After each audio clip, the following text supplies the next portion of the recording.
Hello, this is Philosophical Rebellion. I want to talk about the Trump-Epstein Cover-up because this is possibly the biggest scandal in American presidential history. And Donald Trump is doing everything he can to deflect from this topic. But now, more than ever, if you care about child sex trafficking and holding the perpetrators of it accountable, everybody should be talking about the Trump-Epstein cover-up. And all of American society needs to demand answers. But this all started a very long time ago. So I want to talk about the beginning. At least the beginning of Jeffrey Epstein's legal trouble, which all started in the early 2000s.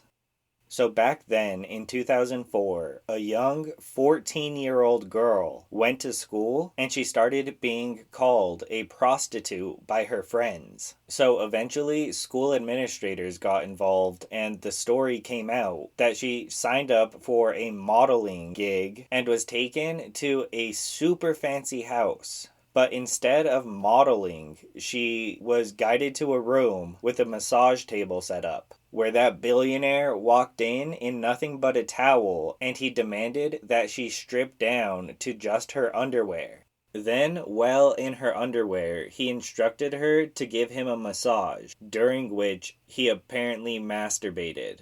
Then, after that experience, she was given $300 and told never to talk about it. And eventually that one 14-year-old's story actually led to a web of other victims who had all experienced the same form of sexual assault.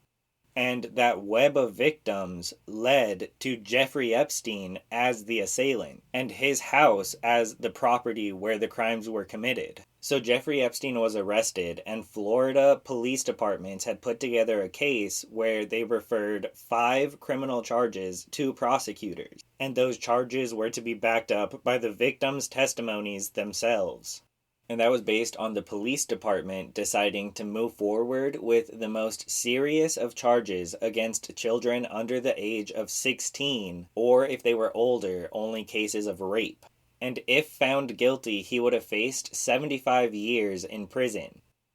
So with a grand jury scheduled and the victims going to testify, the state prosecutors decided to prolong the investigation and delay prosecution. And at the same time, federal investigators joined in on the case. And what started with 5 charges based on the police investigation ended up changing drastically during the federal investigation. So what we know is that federal prosecutors put together a 52-page comprehensive report detailing Jeffrey Epstein's extremely long history of sexual abuse alongside multiple other co-conspirators who all helped trick these young girls into being sexually assaulted under the false pretenses of being models, then going about getting them to shut up afterwards, either from bribes or threats. And those federal prosecutors put forward 60 charges, viewing themselves as having enough evidence of finding him guilty on 60 different criminal charges. And those federal prosecutors were led by a man named Alex Acosta, who was the lead U.S. attorney in Miami at the time. So federal prosecutors had a 60-count indictment for Jeffrey Epstein, combined with a 52-page comprehensive report to explain his crime. And while those investigations were still ongoing, the families of these victims were receiving threats and offered bribes for ending participation with law enforcement. And then something truly astonishing happened. Federal and state prosecutors offered Jeffrey Epstein what has been called the deal of the century. Rather than going to jail for 75 years, Jeffrey Epstein was offered the opportunity to plead guilty to 2 counts of solicitation of a prostitute. All of the rape and all of the child sexual assault and all of the sex trafficking of those children was going to be totally swept under the rug. And not only did Jeffrey Epstein get off with a much lighter sentence, every single one of his co-conspirators would be protected from prosecution, and every other crime he or his co-conspirators committed that they had evidence of would not be prosecuted in a non-prosecution agreement with the government. So, with overwhelming evidence of Jeffrey Epstein's crimes and the victims willing to testify against him, prosecutors at the federal and state level made an agreement not to prosecute Jeffrey Epstein for child sexual assault or child sex trafficking at all, but instead let him off with a slap on the wrist.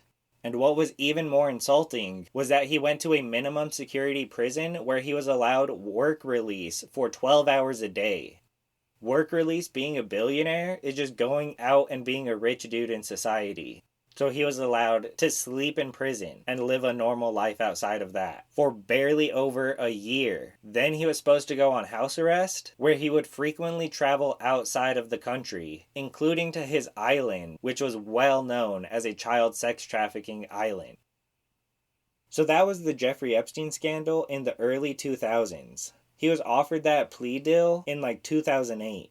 And it didn't really make sense how he was allowed to get off with so light of a sentence. So, the lead prosecutor, Alex Acosta, was asked why Jeffrey Epstein was allowed to get off with such a light sentence. And Alex Acosta told the Donald Trump administration while he was being vetted for nomination to Secretary of Labor that he was told that Jeffrey Epstein was intelligence, so to give him the plea deal. And Alex Acosta said that decision was above his pay grade. What's also very interesting is the Department of Justice Office of Professional Responsibility launched an investigation into how that happened. And the DOJ OPR investigation found that during the 11-month period where Alex Acosta's emails relevant to Jeffrey Epstein would have been contained, those 11 months of emails were missing from his account.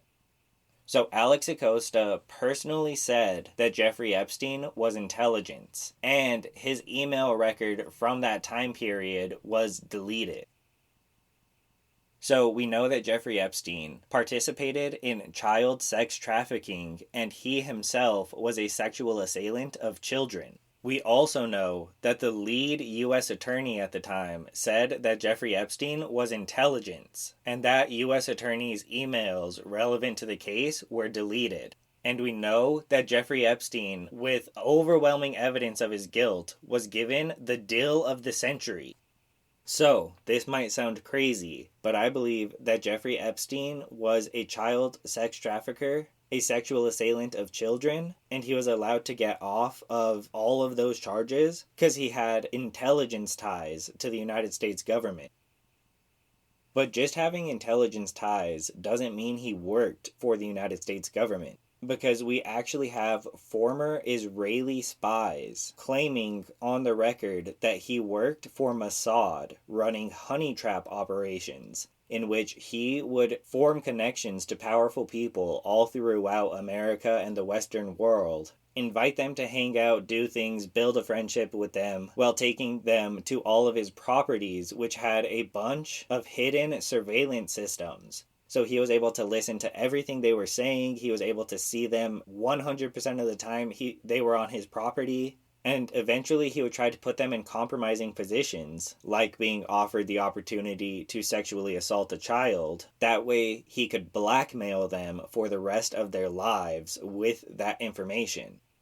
So whether or not that is true is beside the point. That there is an actual former Israeli spy who made that claim, that is the role Jeffrey Epstein served, as an informant for Mossad who dealt in compromising information acquired on powerful people, which is also a claim that has been made from a former girlfriend of Jeffrey Epstein's. So then, in 2019, Jeffrey Epstein was rearrested along with a co-conspirator, Ghislaine Maxwell, for child sex trafficking. And that was during Donald Trump's first administration. And while Donald Trump was in power and Jeffrey Epstein was in a federal prison, Epstein allegedly killed himself, committing suicide by hanging himself from his bed. And to prove that, Trump's current Department of Justice released a video of Epstein's cell, or at least the hallway outside of it. But while people have been digging into that video, they found a 2-minute chunk edited out. So while Donald Trump was president, Epstein was murdered in a federal prison. And that gets us back to Donald Trump and what's happening right now. Because Donald Trump, during his campaign for president, said that he would release a bunch of classified documents that the United States government was withholding from the public.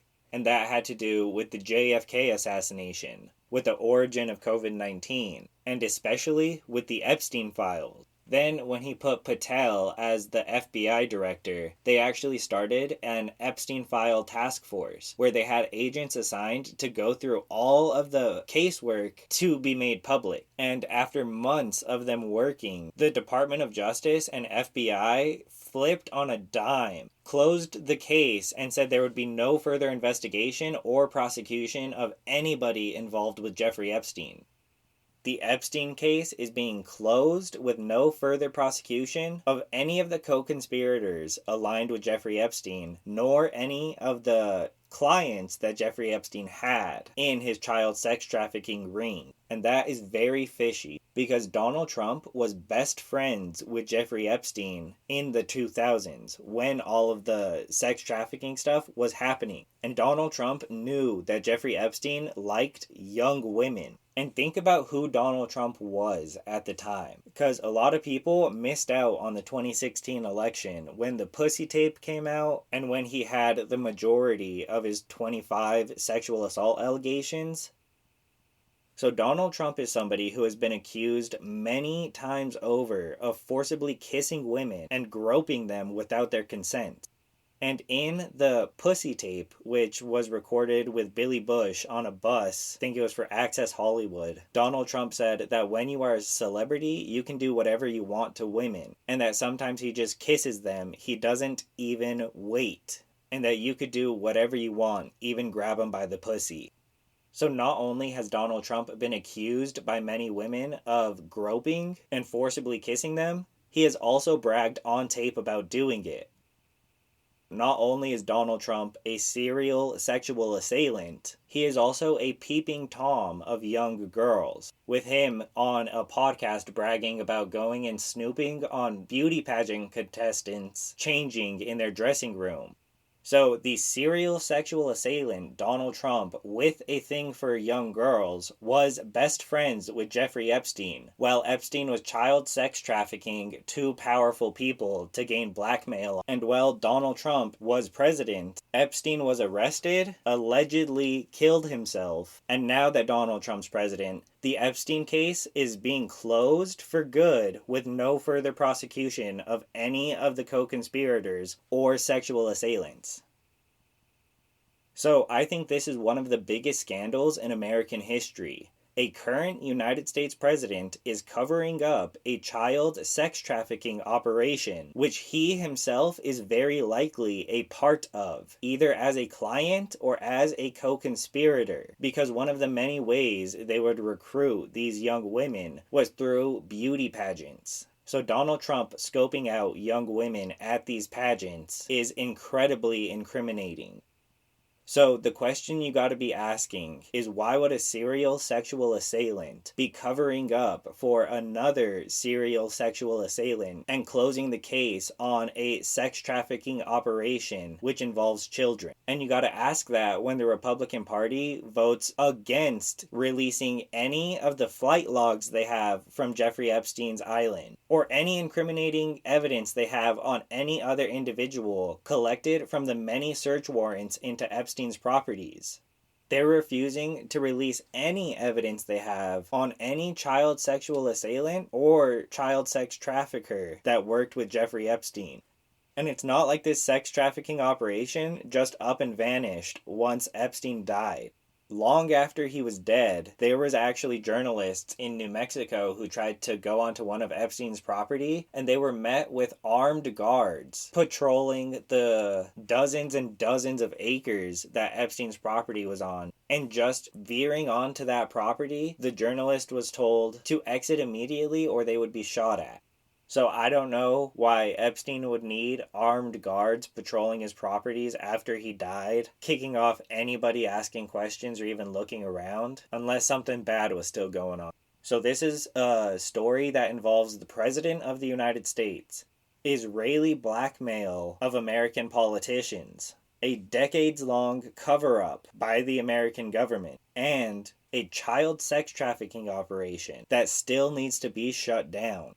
So this is a story that needs to remain a top news story in America until we get answers. And I did not believe that Donald Trump was actually criminally involved until he's been acting hella fishy, trying to shut down this story, stop all questions, and he's just acting so incredibly guilty. It's hard to believe that he isn't more involved than having just been friends with Epstein. Because Donald Trump easily could have released all of the Epstein files, had a whole bunch of connections where he flew with Epstein that people already know about, and have no incriminating evidence of him doing anything with Epstein. Even though he would have been in the files, it would have been an overnight news story because he didn't do anything bad. It would have moved on to Prince Harry, Bill Clinton, and all of these other powerful people immediately. But instead, Donald Trump is trying to sweep it under the rug and attack anybody who talks about it. So more and more and more, I think Donald Trump is not just tangentially related, but is a direct participant. So I really hope that we can get to the bottom of the Trump-Epstein cover-up and hold all child sex traffickers and assailants accountable for their heinous crime against children. That's something I hope that we can all agree on.